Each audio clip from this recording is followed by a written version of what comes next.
Nous allons corriger l'activité 1, organisation de la circulation générale dans le corps.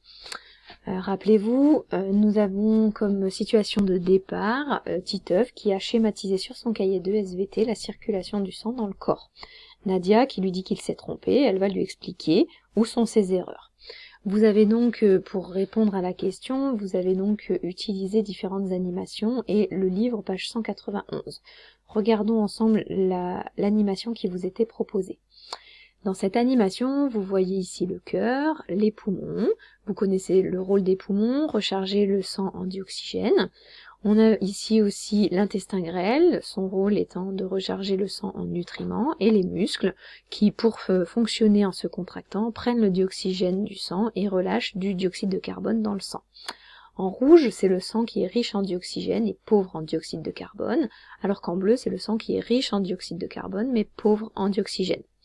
Donc commençons par les poumons. Les poumons, donc on l'a dit, rechargent le sang en dioxygène.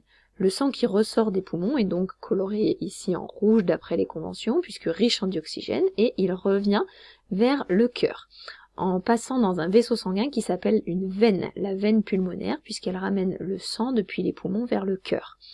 Ensuite, le cœur renvoie le sang qui est oxygéné dans un autre vaisseau qui s'appelle l'artère aorte, qui va se diviser en différentes parties.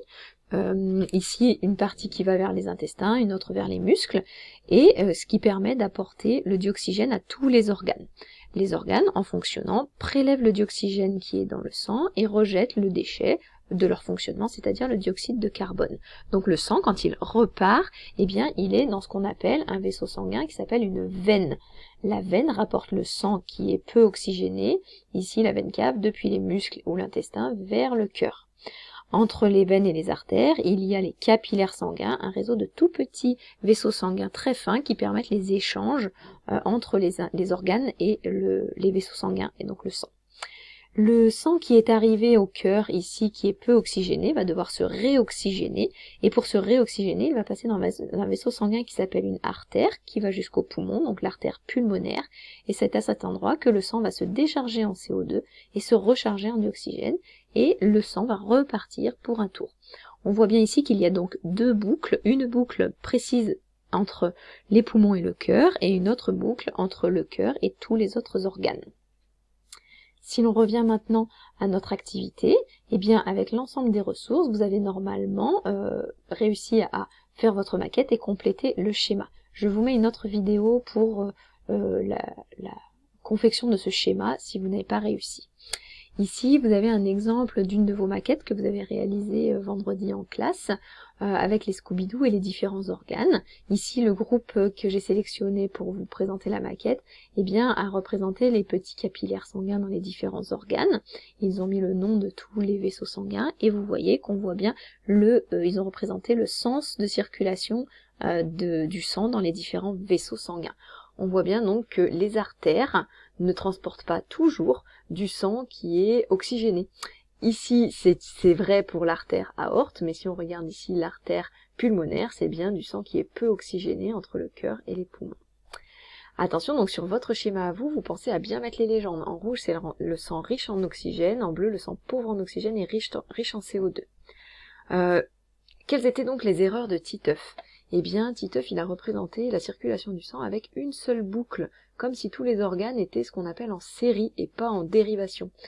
Du coup, ce qui est faux, puisque en réalité, il y a bien une boucle entre le cœur et les poumons, et une boucle entre le cœur et les autres organes. Ceci permet donc à tous les organes d'être approvisionnés en oxygène de façon équitable. Si maintenant on corrige le bilan 1, que vous avez à compléter avec les petits mots qui sont proposés en haut, la circulation sanguine permet d'alimenter l'ensemble des organes en dioxygène et en nutriments. Elle assure aussi le transport des déchets, comme le dioxyde de carbone. Notez bien, et c'est très important, vous pouvez le surligner, que dans l'appareil circulatoire, le sang circule toujours dans le même sens, c'est-à-dire en sens unique. Dans un vaisseau sanguin, le sang va toujours dans le même sens. Dans les artères, c'est toujours du cœur vers les organes, alors que dans les veines, c'est toujours des organes vers le cœur. Rappelez-vous aussi, dans les organes, ce sont les petits capillaires, tout petits vaisseaux sanguins qui assurent la continuité entre les artères et les veines et qui permettent les échanges entre le sang et les organes, que ce soit pour l'oxygène, le dioxyde de carbone, les nutriments ou les déchets. Ici, vous avez deux légendes à compléter. Si vous avez bien compris, un vaisseau sanguin qui transporte le sang depuis le cœur vers les organes s'appelle une artère, alors qu'un vaisseau sanguin qui transporte le sang depuis les organes vers le cœur s'appelle une veine. Vous avez surtout à retenir artère pulmonaire, veine pulmonaire, artère aorte et veine cave. C'est tout ce que je vous demande en termes de nom de vaisseau sanguin, et les capillaires, on les connaît déjà. Vous avez à recopier dans votre livre les définitions de capillaires sanguins, artères et veines, qui sont ici également, et à les surligner pour bien les apprendre. Bon travail!